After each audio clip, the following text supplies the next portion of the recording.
Hello everyone আসসালামু আলাইকুম। আজকে আমরা এসে পড়েছি ভররা মাঠে সেমিফাইনাল খেলা দেখতে।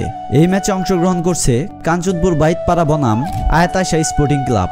চলুন দেখা যাক কেমন হয় খেলাটি। তো আমরা বিকেল বেলা আমাদের গ্রাম থেকে নাটিয়াপাড়া দিয়ে রওনা দিয়ে দেই। আজকে আমরা তিনজন মিলে বাইক নিয়ে খেলা দেখতে যাচ্ছি। আমরা নাটিয়াপাড়া থেকে প্রথমে পাকুল্লা বাজারে চলে আসি এবং পাকুল্লা বাজার থেকে গুনুটিয়া রুট ধরি। এই একটি রুট ধরেই পাকুল্লা থেকে ভররা মাঠে যাই। অন্য দিনের তুলনায় আজকে আমরা একটু দেরিতেই বের হয়েছি, কারণ বেশি আগে যেয়ে বসে থাকলে বেশ অনেকক্ষণ অপেক্ষা করতে হয়। তো এভাবেই অবশেষে আমরা চলে আসি ভররা মাঠের কাছে। রাস্তার মধ্যে এখানে ভররা টুর্নামেন্টের জন্য গেট করা হয়েছে। যেহেতু আমরা একটু দেরিতে এসেছি, দেখি যে দুই পাশের প্লেয়ারই রেডি হয়ে আছে। কাঞ্চনপুর বাইতপাড়া টিমের হয়ে খেলছেন নাইজেরিয়ান খেলোয়াড় ইউনুস কামারা, আমাদের টাঙ্গাইলের মারুফ, সৌরভ এবং শান্ত টুডু সহ আরো অনেক খেলোয়াড়। অন্যদিকে কালীহাতির আয়াত আয়শা স্পোর্টিং ক্লাবের হয়ে খেলছেন হেলিকপ্টার মামুন, হীরা এবং আরেকজন নাইজেরিয়ান প্লেয়ার সহ আরো অনেক খেলোয়াড়। খেলার শুরুতে দুটি দলই বেশ আক্রমণের সাথে খেলতে থাকে। আমরা দুই পাশে বেশ কিছু আক্রমণ দেখতে পারি, কিন্তু কোনো গোলের দেখা পাই না। দু দলেই মোটামুটি বেশ ভালো প্লেয়ার আছে,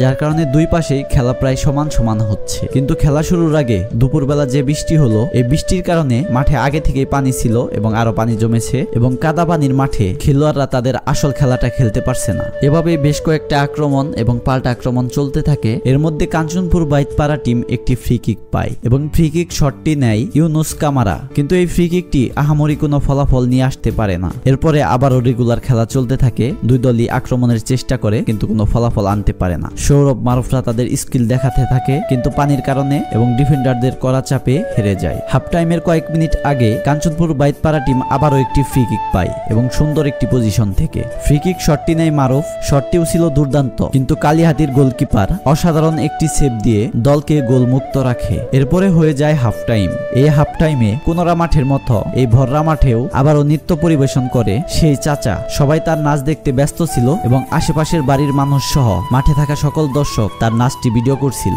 এরপরে শুরু হয় দ্বিতীয়ার্ধের খেলা, কিন্তু হাফ টাইমের পরই খেলার মোড় ঘুরে যায়। কাঞ্চনপুর বাইতপাড়া খেলার বাজি একবারে পাল্টিয়ে দেয়। হাফ টাইমের খেলা শুরু হওয়ার পরই 2 মিনিটের মাথায় শান্ত টুডু অসাধারণ একটি গোল করে।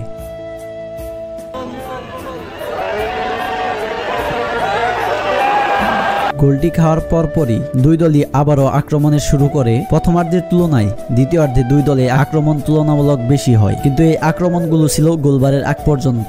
এক পাশে সৌরভ বল নিয়ে ঢুকে গোলবারের আগেই তাকে আটকানো হয়, আবার অন্য পাশে কালীহাতির দল বল নিয়ে ঢুকে কিন্তু গোলবারের আগেই তাদের আটকানো হয়। এরপর কালীহাতি অ্যাটাক করে এবং হীরা অসাধারণ একটি শট নেয় গোলবারে। খুবই কঠিন শট হওয়া সত্ত্বেও গোলকিপার অনায়াসে বলটি ধরে ফেলে, যার কারণে গোলের সুযোগটি মিস হয়। এরপরে আবারও বাম পাশ দিয়ে আক্রমণে যায় শান্ত টুডু, কিন্তু সে পরাস্ত হয় ডিফেন্ডারদের কাছে। পরপরই সৌরভ সেই বলটি নিয়ে শট করে, কিন্তু একটুর জন্য ইউনুস কামারা বলটি পায়নি, যার জন্য অ্যাটাকটি পরিপূর্ণ হয় না। এরপর কালীহাতি টিম অ্যাটাক করে ফ্রি কিক পেলেও ফ্রি কিকটি আহামরি কোনো কাজে লাগাতে পারে না। এরপর আবার গোলবারের সামনে সৌরভকে ফাউল করা হয়, যার কারণে কাঞ্চনপুর বাইতপাড়া একটি ফ্রি কিক পায় এবং ফ্রি কিক শটটি নেয় ইউনুস কামারা, কিন্তু শটটি ছিল খুবই বাজে, গোলবারের উপর দিয়ে চলে যায়। এর কিছুক্ষণ পরই আবার ফ্রি কিক পায় কালীহাতি, কিন্তু এই ফ্রি কিকেও তারা গোল আনতে পারে না। আসলে হাফ টাইমের পর তারা যেন আর খেলতেই পারছে না। কিছুক্ষণ খেলা চলার পর একটি ফাউল থেকে কালীহাতি ফ্রি কিক পায় এবং হীরার নেওয়া ফ্রি কিকটি আটকে দেয় কাঞ্চনপুর বাইতপাড়ার প্লেয়ারগুলো। এরপর সৌরভের পায়ে বল নিয়ে তারা কাউন্টার অ্যাটাকে যায় এবং এটি ছিল একটি পারফেক্ট কাউন্টার অ্যাটাক এবং এই অ্যাটাকে সৌরভ তার স্পিড এবং স্কিল দেখিয়ে দুর্দান্ত একটি অ্যাসিস্ট করে এবং সেরা একটি ফিনিশিং দেয় ইউনুস কামারা। এরপরেই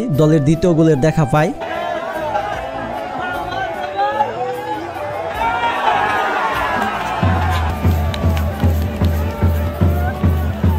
ঠিক 1 মিনিট পরই সেম একইভাবে সৌরভ তার কারিশমা দেখিয়ে আবারও একটি অ্যাসিস্ট করে এবং এটাও পারফেক্ট ফিনিশিং করে ইউনুস কামারা এবং 2 মিনিটে জোড়া গোল করে ইউনুস কামারা এবং জোড়া অ্যাসিস্ট করে সৌরভ। পরপর দুটি গোল খেয়ে স্কোর দাঁড়ায় কাঞ্চনপুর বাইতপাড়া 3 এবং আয়াত আয়শা স্পোর্টিং ক্লাব কালীহাতি 0। 3টি গোল খাওয়ার পর কালীহাতি যেন খেলা একদম ছেড়ে দিয়েছে, তারা শুধু সময় পারি করছে। এরপরই সৌরভের সেই সেম জায়গা দিয়ে শান্ত টুডু বল নিয়ে এগিয়ে যায় এবং সে সুন্দরভাবে বল কাটিয়ে নিয়ে গোলকিপারকে বোকা বানিয়ে দুর্দান্ত একটি গোল করে।